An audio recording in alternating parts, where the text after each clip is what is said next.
এখন সিদ্ধান্ত আপনার নিতে হবে, আপনি কই যাবেন, আমি কই যাব।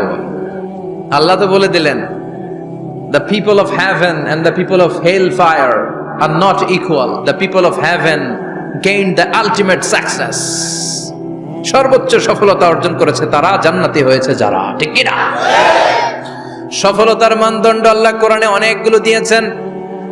কোথাও বলেছেন قد أفلح المؤمنون الذين هم في صلاتهم خاشعون, সফল হয়েছে তারা, ঈমান এনেছে যারা।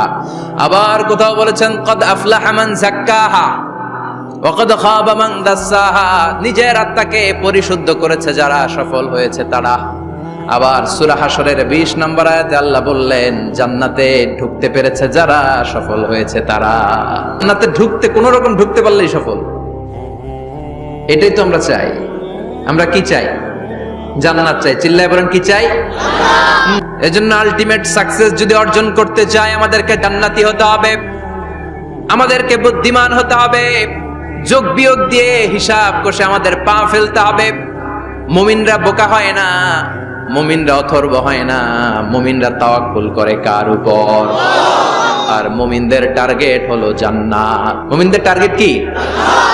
আবার অন্য আয়াতে আল্লাহ বললেন, ফামান যুহজিহা আনিন নারি ওয়া উদখিলাল জান্নাতা ফাকাদ ফাজ ওয়া মাল হায়াতুদ দুনিয়া ইল্লা মাতাউল গুরুর। জাহান্নাম থেকে যারা বের হওয়ার সার্টিফিকেট পেল, জাহান্নাম থেকে যারা মুক্তি পেল, আর জান্নাতে ঢোকার গ্যারান্টি যারা পেল, তারাই হলো আসল সফল।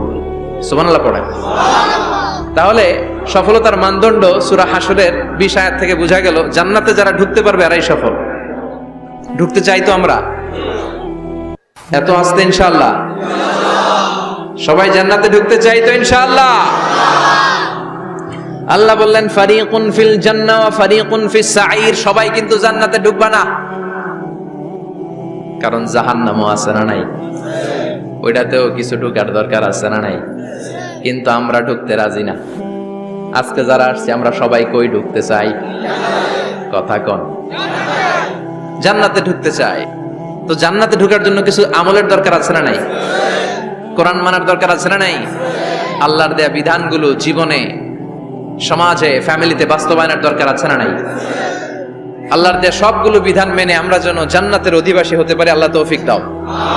আসেন, এই যে জান্নাতে আমরা ঢুকতে চাই, আল্লাহ কিরকম চমৎকার সুন্দর জান্নাত আমাদের জন্য তৈরি করে রেখেছেন। কোন জান্নাতে আমরা ঢুকবো, জান্নাতটা কেমন, দেখতে কেমন, এটার বর্ণনা কেমন, কোরআন থেকে শোনার দরকার আছে না নাই? আসুন আমরা শুনি আল্লাহ তাআলা জান্নাতের ভেতরে আমাদের জন্য কি নাজ নেয়ামত তৈরি করে রেখেছেন। রব্বুল আলামিন বলেন, ফালা তা'লামু নাফসুম মা উখফিয়া লাহুম মিন কুররাতি আ'য়ুন জাযাআম বিমা কানু ইয়া'মালুন।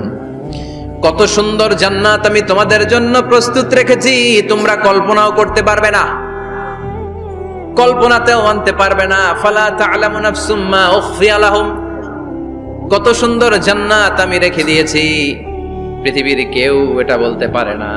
কারোর ধারণার মধ্যে জান্নাতের ধারণা আসতে পারে কত সুন্দর হবে, কল্পনাতীত। জান্নাতের সৌন্দর্যটা কোরআনের আলোকে আমরা কিছুটা বোঝানোর চেষ্টা করব, কিন্তু আসলে জান্নাত কত সুন্দর এটা কি না দেখে বোঝা যাবে? কথা বলেন। বুখারী মুসলিমের বর্ণনা মানে মুত্তাফাক আলাইহি, বিশ্বনবী বললেন, রব্বুল আলামিন ঘোষণা দিয়েছেন, আ'আদাতু লিইবাদিয়াস সালিহিন, আমি আমার নেককার বান্দাদের জন্য এমন জান্নাত তৈরি করে রেখেছি, মা লা আইনুন রাত, পৃথিবীর কোনো চোখ সেটা দেখে নাই,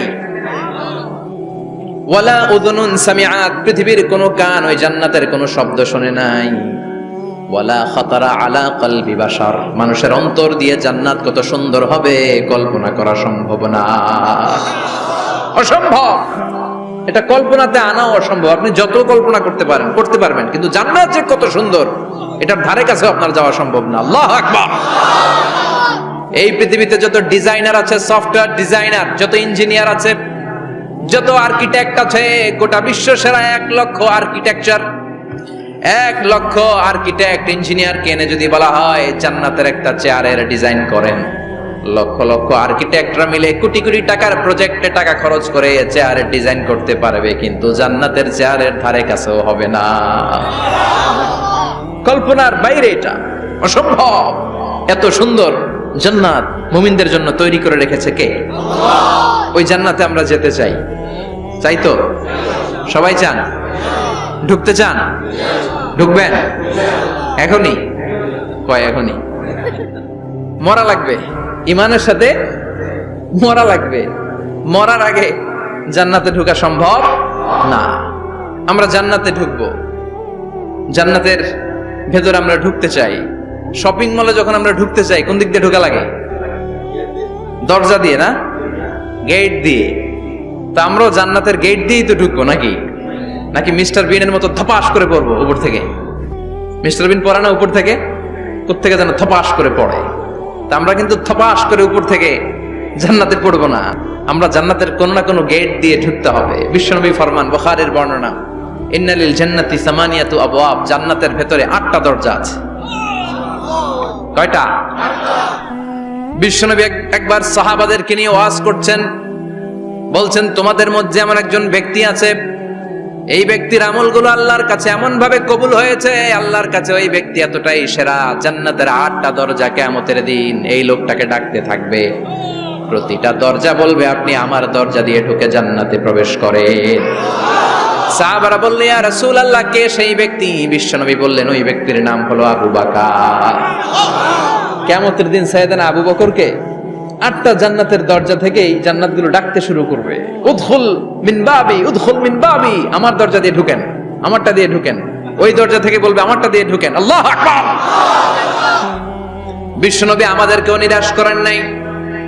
বিশ্বনবী বললেন, কেউ যদি প্রতিদিন 5 ওয়াক্ত নামাজের আগে যে ওযু করে, ওযুর পরে কেউ যদি পড়ে আশহাদু আল্লা ইলাহা ইল্লাল্লাহ ওয়া আশহাদু আন্না মুহাম্মাদান আবদুল্লাহি ওয়া রাসূলুহু, প্রত্যেক ওযুর পরে যেই ব্যক্তি এই দোয়াটা পড়বে, ওই ব্যক্তির জন্য রব্বুল আলামিন কিয়ামতের দিন জান্নাতের 8টা দরজা খুলে দিবে।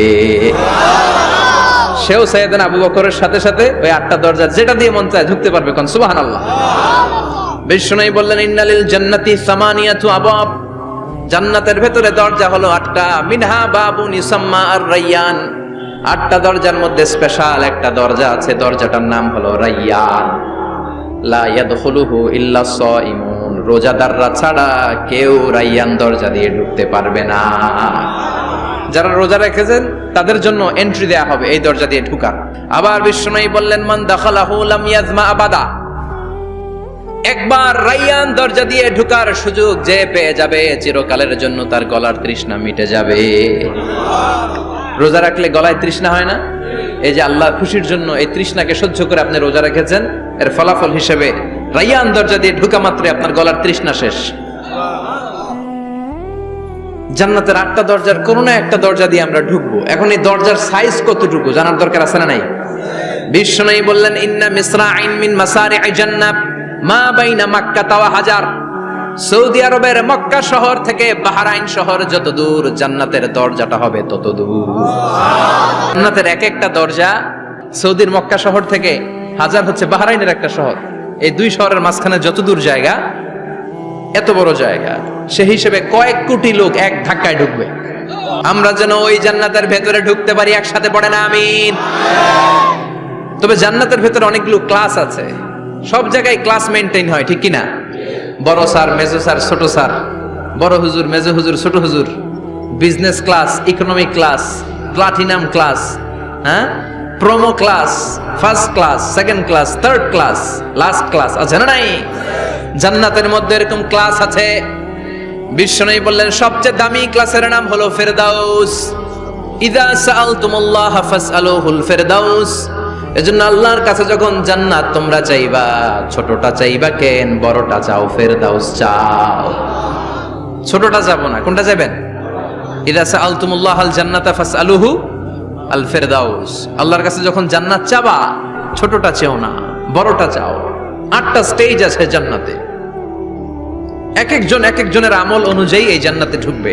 কেউ ঢুকবে জান্নাতুল মাওয়াতে, কেউ জান্নাতুন নাঈমে, কেউ জান্নাতুল আদানের ভেতরে, কেউ দারুল কারার, দারুল খুলদ, দারুল মাকাম, আল্লিগুন, এগুলোতে ঢুকবে।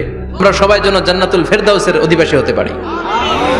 সূরাতুল মুমিনুনের শুরুতে আল্লাহ তাআলা মুমিনদের 7টা গুণের কথা বলেছেন। আল্লাহ বলেছেন উলাইকা হুমুল ওয়ারিসুন আল্লাযীনা হুম ইয়ারিসুনাল ফিরদাউসা হুম ফিহা খালিদুন।